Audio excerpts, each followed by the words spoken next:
Welcome to Backlash Unfiltered, a podcast series by UNRISD. Through in-depth conversations with leading scholars, activists, and policymakers, we will explore the rise of anti-gender movements, their impact on social development, and the historical and geopolitical forces that sustain them. This series is not just about understanding the backlash. It is also about resilience and imagining a fairer future. Hello, everyone. I am Magdalena Sepúlveda, the director of UNRISD. I'm thrilled to have Ayesha Khan with us today. Ayesha has been studying the reasons behind backlash around the world, and we can't wait to hear what she has to share. Her work at UNRISD is really important, and we want to get it out to even more people. Welcome to the show, Ayesha. Thanks, Magdalena. Nice to meet you. We are looking at this global phenomenon that you have been written quite considerably. Tell us a little bit more, explain to our listeners, how do the patriarchal norms inform and enable the backlash that we have been seeing? So really, broadly speaking, I think we now see backlash as a growing conservative resistance and reassertion of patriarchal norms. In the 1990s, when the term was first coined, it was meant to describe like the rollback of policy gains in the US that had been made and the backlash against, say, abortion rights. But now we see it's a much bigger thing. It's about renewed challenge to ideas of gender equality, diversity. It's fueled by outrage, moral panic around issues, not just abortion, but falling birth rates, LGBTQI rights, even migration is kind of thrown into this politics of backlash that targets gender equality, but it has a really big agenda. In one of your papers entitled Facing the Backlash, written in July 2023, which is available in the introduction at the link so the listener can have access to it, you explain the phenomenon. We have a new administration in the US that is bringing the agenda forward. How do you see that issues that have been exacerbated lately, and how would you describe that? So this is a hugely crisis-laden moment for the world of gender equality advocates, because now backlash politics that used to be something fringe in many of our countries is now official US policy. And many of the leading backlash actors, the anti-gender equality actors that can be sort of defined in the US as led by the Christian evangelical organizations, are now like they have a seat at the policy table. You must, of course, be familiar with Project 2025. We've been tracking for some time that Project 2025, which would be the blueprint for US government policy, has at its core an attack on sexual and reproductive rights, amongst a lot of other things. So this is a really important moment, because when the country that was meant to uphold human rights norms, at least discursively and in policy, if not in practice, now rolls back the commitment to that, the expectation is that other countries in the world will follow. And that means that the backlash against gender equality, which is not really mainstream in most countries, might actually become fuel for politicians in the global South and, of course, in Europe to allow it to become mainstream. And that's a very, very dangerous moment for us.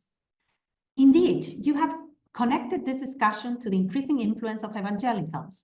We have witnessed this trend in my region, Latin America, and it's also critical in various African countries. How do you see things evolving? For example, in Latin America, we have seen presidents like Javier Milei in Argentina and Nayib Bukele in Salvador, who are closely aligned with Trump. They are actively seeking to implement similar agendas in their own countries, and now they have gained some legitimacy. How do you see the situation progressing in the global South? So it has to do with also the funding flows that these evangelical groups have at their disposal. And they are add-ons to what was already an entrenched backlash politics that was led by the Vatican. For example, way back in the 1990s, when we were negotiating ICPD, we already saw the Vatican playing a certain role.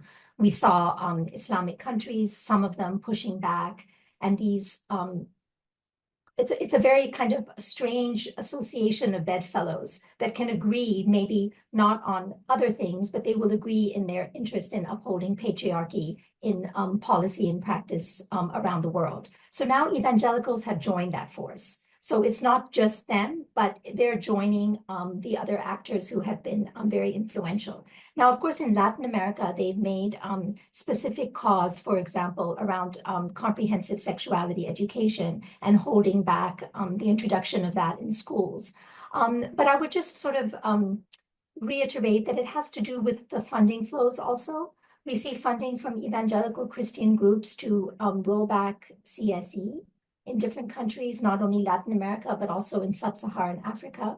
But we also see funding flows to support politicians criminalizing of LGBTQI people in countries across sub-Saharan Africa. So it has to do with money being available to support NGOs and political actors and the media to have a certain kind of politics that fits into the backlash. I think without the money, you might not have seen this.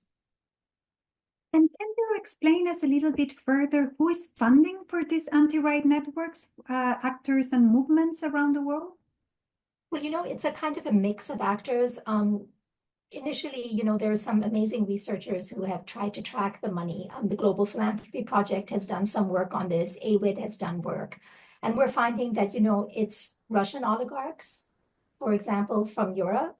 There are also leading NGOs in the US, particularly, for example, Family Watch International, the Alliance for Defending Freedom, ADF, and other organizations that have very high funding flows that they're able to deliver on the ground to NGOs in countries where they are not having the requirements for transparency and accountability and reporting of the funding that international aid agencies do to NGOs. So we're seeing a real skewing of the playing field here, because NGOs that are tied to, say, bilateral aid or multilateral aid agreements have much more stringent funding reporting requirements, and it has limited their ability to respond fast on the ground to a rapidly changing context.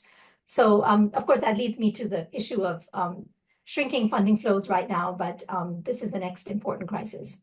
Yes, and it's going to be exacerbated now. We don't know what will happen with the USAID after this moment. So can you tell us how you see the evolution of this funding problem now that it seems that things can deteriorate with the new administration in the US? So it's a really important question, because if the funding flows for gender equality are crashing, which we think they might be, then this means that, as somebody recently said in a meeting that we had at ODI to discuss this issue, feminist movements are really being cut at the knees. Because if hundreds of millions of dollars a year, and the expectation is that there are hundreds of millions of dollars a year that will be cut to direct aid to feminist mobilizations. If that happens, then the implications are not just for, say, sexual and reproductive rights advocacy and programming, but actually the implications are for building democracies. Because our research has shown that feminist movements are really at the forefront of demanding democratic transitions in countries that have been under, say, military regime or conflict-affected states. They've also been important for guiding new democracies to plan their policy making around gender equality as they transition to becoming inclusive, participatory democracies. So feminist movements are so important for actually laying out the claims and making the agenda for what does an inclusive democracy look like. Now, if you're cutting funding for feminist movements, which is looking likely or imminent, then what does that actually mean for democracy going forward? Yes, the feminist movement has been significantly underfunded compared to other agendas. This lack of funding may also exacerbate the challenges faced by women worldwide, particularly regarding access to sexual and reproductive rights. In many countries, there are agendas that greatly diminish the role of women. Additionally, the issue of affecting women are not isolated. Other groups, such as migrants, are also impacted. While the backlash against gender and women's rights may be more visible, it is essential to recognize that it also affects various other marginalized groups. Can you elaborate on the connection between these impacts? Because ultimately, I think the reason why it has such a ripple effect is because gender equality work has to do it's gender equality and inclusion. It has to do with bringing people together to participate in society fully as equal, based on a shared understanding of human rights. Now, if you're going to make an argument and say that individual human rights are not all equal, then it opens the gateway to excluding people. So we've seen that as we, working in the gender space, began to work not only for the rights of women, but for the rights of LGBTQI people, for the rights of adolescent girls as a particular subgroup of vulnerable women, for the rights, sexual and reproductive rights, say, of migrant communities, conflict-affected women, you realize that it is a very inclusive agenda because you have to look at gender equality and measure it against all the kinds of marginality that women and gender diverse people experience. Now, if you're going to have an onslaught against that, then it really is presenting back, it shows that backlash is ultimately an exclusionary agenda. And the idea is to have privileges and rights for a select few and exclude a very large group of others who will inevitably be left behind. So that is why, of course, it's so important, for example, in the current administration in the US to scrap not only gender equality language from programs and government policies, but mentions of diversity, equity, and inclusion, right? Why go for that if this is not ultimately the agenda? Yes, it is a little bit terrifying. If we look at the recent past, we have witnessed a significant backlash against women's rights in Afghanistan, and very little was done in response. Can you explain this to our listener?